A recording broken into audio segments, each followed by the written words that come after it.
Assalamualaikum Walidi. Salam. Nya orang katuk ni. Ya bak tugu syuhada. Syuhada.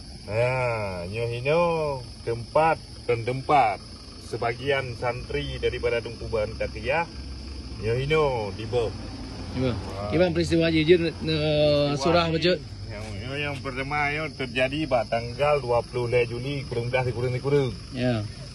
Ya, urang yang tenang pohon. Termasuk urang gerugok birun Tunggu Mukhtar. Ya. Urang buluh. Urang kandang. Cik latang. Nyo Abdullah nyo hamba Allah anak musonan. Langsung ya. Berarti nyo yang syahid nah? Ya, santri sih.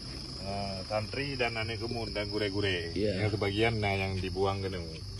Ya. Ya Peristiwa haji berarti urut Jumaat. Peristiwa orang Jumaat. Daya hantu insyaallah tanya ada piuh bak daya Tungkuban Takiyah. Ya. Ada piuh untuk buat tekat rau betung. Ya hinan na kubu ya. Good.